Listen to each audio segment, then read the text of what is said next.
¿Alguna vez se preguntaron qué es cultura libre?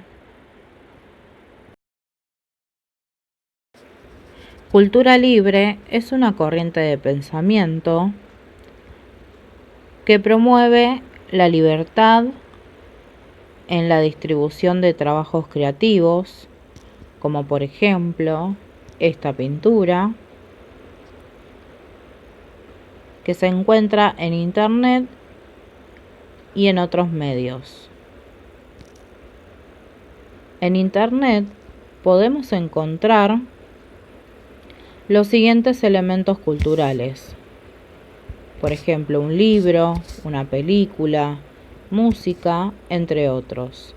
¿Pero es sencillo su acceso? Sí. Pero ojo, si el material se encuentra restringido, ¿qué pasará entonces, por ejemplo, con este estudiante que necesita realizar un trabajo para su escuela y necesita de este material en físico, el libro, y no logra conseguirlo? Lo que puede hacer y lo que facilita Internet es entrar a Google, uno de los navegadores más conocidos, colocar en el buscador el nombre del libro que desea y le aparecerá el libro, y la primera opción que le aparece es para comprarlo.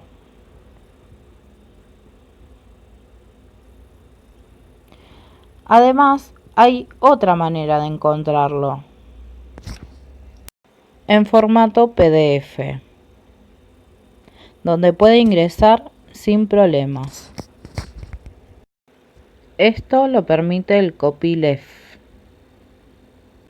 que es un software libre que mediante la organización Creative Commons, creada por Loren Lessing, que fue el fundador de esta licencia, para que todos los individuos tengan acceso al conocimiento de manera libre y sin restricciones, porque el autor se encuentra protegido.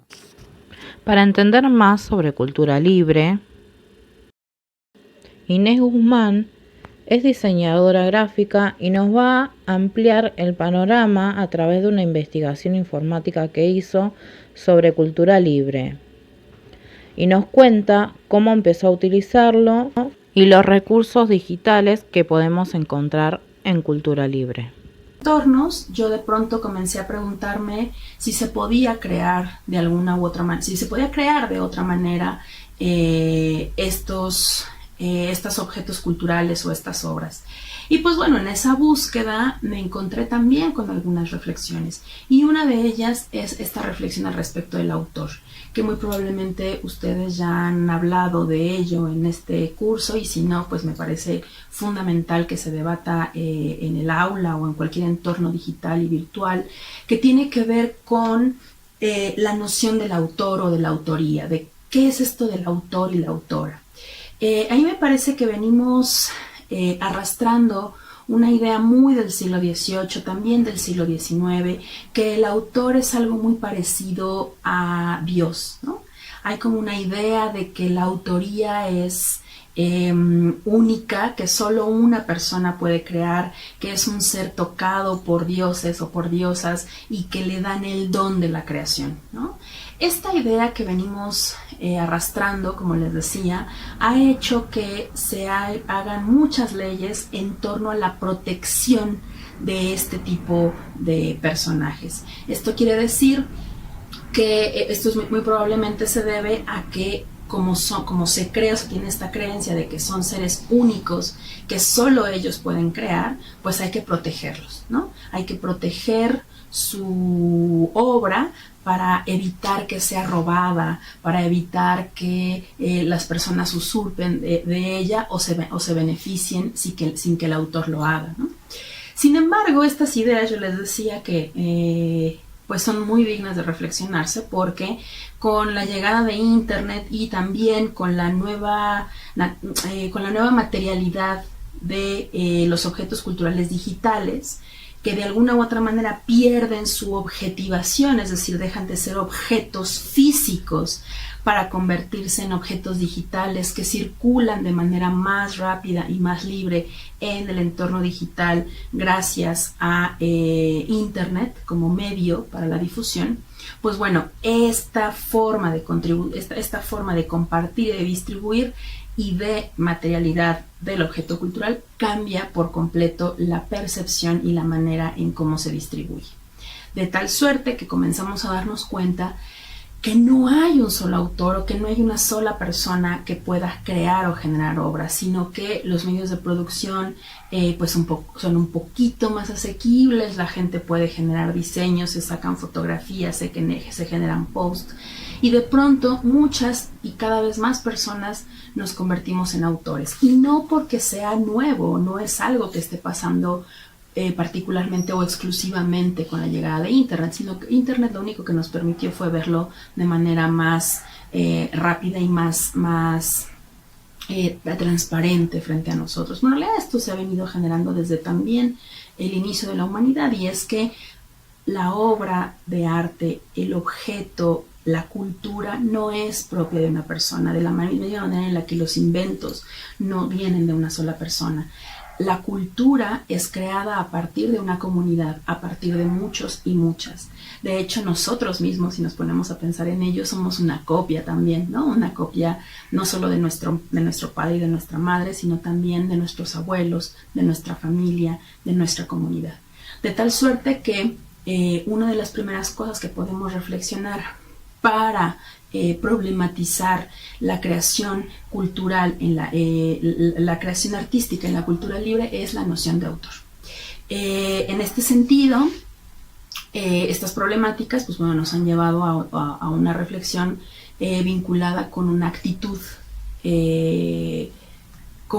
distinta, un cambio de chip, diríamos, para entender la creación no por una sola persona, sino por una comunidad. Y esto nos abre la posibilidad de que podamos compartir nuestras obras y que podamos ver nuestra propia creación de una manera distinta. Existen otras problemáticas también vinculadas al entorno digital que tiene que ver con el uso de la tecnología para crear. Como ya mencionábamos muy al principio de este video y basándome un poco en mi experiencia, en estos entornos de creación como el diseño, el cine, el arte, la comunicación, la arquitectura, estamos muy acostumbrados a que en la escuela nos enseñen a utilizar un solo tipo de herramienta tecnológica digital que literalmente se reduce a un solo tipo de software. Y este software está hecha en un país del mundo con una lógica particular que refiere a la compra del permiso de uso, no a la herramienta en sí. Y me estoy refiriendo a herramientas corporativas que vienen desde ciertas empresas, ¿no?, que venden el permiso de usar esta herramienta. Esto puede traer muchas problemáticas, y es que, bueno, la mayoría de las universidades públicas, por lo menos latinoamericanas o al menos en México, no tenemos la posibilidad de comprar estas licencias de uso, no solo porque son caras, sino porque también caducan cada año, y ya no nada más es la instalación de un software, sino que ahora sucede en la famosa nube, ¿no?, o en el servidor, en la computadora de alguien más. Y bueno, y esto nos trae muchas problemáticas de las cuales no vamos a ahondar, pero que tienen que se vinculan incluso con términos de vigilancia y de saber particularmente todas las prácticas que llevamos a cabo. Pero bueno, esta problemática también tiene una estrecha relación con el uso de los materiales audiovisuales, gráficos, fuentes tipográficas que se usan en la creación de conocimiento. Y me refiero particularmente al licenciamiento que le damos a nuestras obras una vez que las hacemos y las terminamos, que por lo regular están vinculados con derechos de autor completamente restrictivos o a licencias muy afines al copyright. Entonces, bueno, todas estas problemáticas devienen eventualmente en pues que no circula el conocimiento de manera tan abierta y libre, no podemos acceder a ciertas obras, objetos culturales que incluso fueron hechos con dinero público o dinero de los impuestos de la comunidad o del país, y no podemos acceder a ellos. Entonces, bueno, hay un montón de problemáticas que se vinculan con la creación particularmente.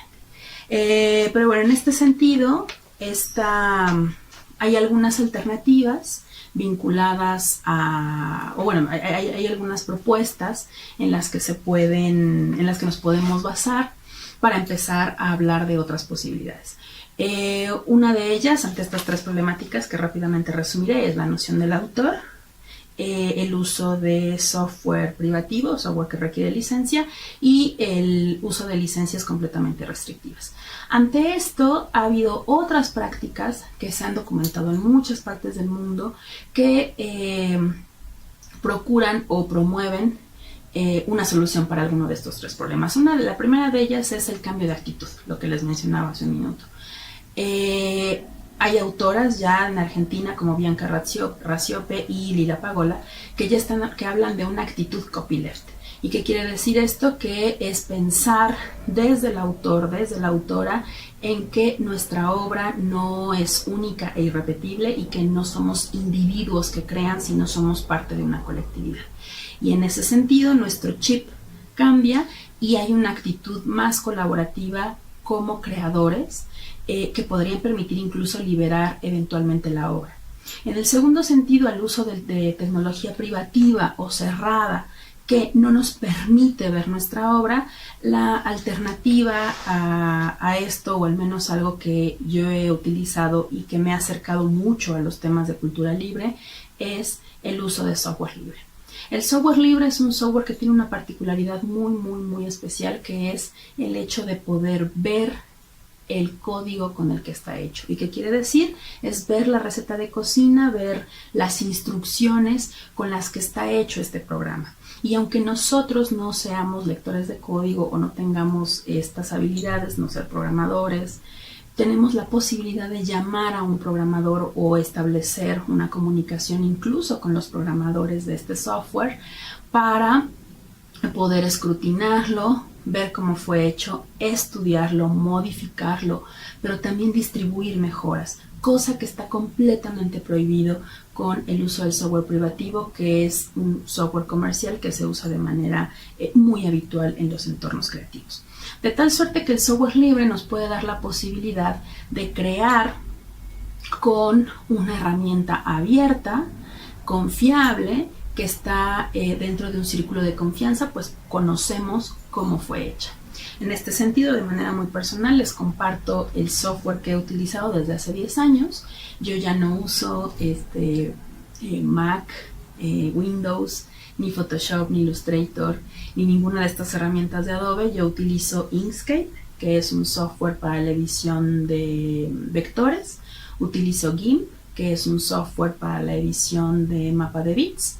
Scribus para hacer maquetación de libros, revistas, y también, estos programas están bajo un sistema operativo libre también, basado en GNU Linux.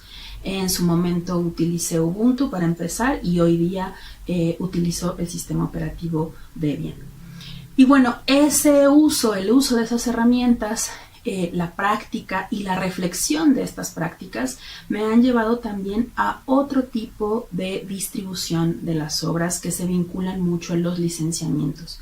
Y estos licenciamientos, más que estar en el área más restrictiva del copyright o de los derechos completamente reservados, se acercan más a una actitud copyleft, que como el juego de palabras en inglés lo indica, es darle esta vuelta, ¿no? En lugar de ser right o hacia la derecha, darle una actitud hacia la izquierda que quiere decir que en lugar de tener todos los derechos reservados, tengamos solo algunos derechos reservados y que particularmente permitamos la copia de nuestras obras, que eventualmente permitiría la liberación y el flujo mucho más libre y sin restricciones en el entorno digital. En ese sentido, la recomendación o el acercamiento que yo les propondría hacia esta forma de licenciamiento y de liberación de la obra son las licencias Creative Commons, por ejemplo, que si bien no son las únicas y que también podemos cuestionar y también podríamos incluso mejorarlas o adaptarlas a nuestros países, sí que son una opción no solo para encontrar imágenes, videos o audios libres y que podamos usar con el permiso expreso de sus autores, sino que también nos permitiría que nosotros liberemos nuestra obra y le pongamos un licenciamiento permisivo para que otras personas también puedan utilizarlo y se puedan beneficiar de nuestra obra de la misma manera en como nosotros nos beneficiamos de otras obras. Y bueno, esas son como estas tres propuestas que resumiré rápidamente. Es la autoría, una actitud copyleft, como ya lo han mencionado algunas autoras latinoamericanas, el uso de tecnologías abiertas o software libre y la posibilidad de un licenciamiento más abierto, más permisivo para beneficiarnos, pero también beneficiar a nuestra comunidad. Ejemplos de esto hay muchísimos en Latinoamérica, afortunadamente. Yo les voy a hablar rápidamente de algunos en México, que son los que he tenido cercanos con compañeros, amigos, colegas con los que he tenido la oportunidad de participar. Uno de ellos es el Rancho Electrónico, ranchoelectrónico.org. El Rancho Electrónico es un hackerspace que tiene algunos grupos de trabajo muy específicos que están trabajando no solo con software libre, sino con una posibilidad de distribución más abierta. Por ejemplo, hay un grupo de trabajo que está vinculado fuertemente con las publicaciones abiertas y libres, no solamente utilizando exclusivamente software libre para editar libros, sino también el escaneo y liberación de estos, de varios libros y hacer una biblioteca virtual. También hay un grupo de trabajo de comunicadores comunitarios que buscan maneras no solo de generar sus contenidos, luego liberarlos y buscar medios alternativos para la difusión. Y bueno, de manera más individual o de algunos ejemplos de artistas y colegas que hacen este ejercicio de cultura libre de manera individual, también hay varios. Recomiendo que busquen el blog o busquen a joseserralde.org. Él es un músico que desde hace 20 años utiliza exclusivamente software libre para generar sus obras, y no solo eso, ha trabajado también en audiovisuales para las artes escénicas, para el teatro particularmente, que como ustedes saben también está muy cooptado por muchas empresas y corporativos que pues limitan mucho las opciones libres para el ejercicio del teatro multimedial sobre todo. Entonces, bueno, José Serralde ha tenido obras y piezas que no solamente fueron hechas con software libre y liberadas con licenciamientos permisivos, sino que también han sido mostrados en diferentes partes del mundo y ha recibido incluso nominaciones de premios muy importantes en teatro acá en México. Y bueno, también algunos textos que seguramente ustedes revisarán en este curso, y si no también se los comparto. Hay muchos textos en línea, tanto en inglés como en español, muchos también hechos desde el sur global. Por ahí les diré algunos textos. Por ahí está hecho con Creative Commons, que está recientemente traducido al español, que esperemos publicar pronto desde Creative Commons México. Propiedad intelectual, nuevas tecnologías y libre acceso a la cultura, de Alberto López Cuenca y Eduardo Ramírez. Por ahí está otro libro también, Los comunes digitales, nuevas ecologías del trabajo artístico, también de Alberto López Cuenca. Autora argentina que ya mencioné, Bianca Rasiope, y su tesis de doctorado, Liberar, Compartir y Derivar, que habla justamente de la actitud copyleft. Y por último, por ahí hay un libro también en en Francia, un libro en francés, El copyleft aplicado a la creación artística de Antoine Moreau.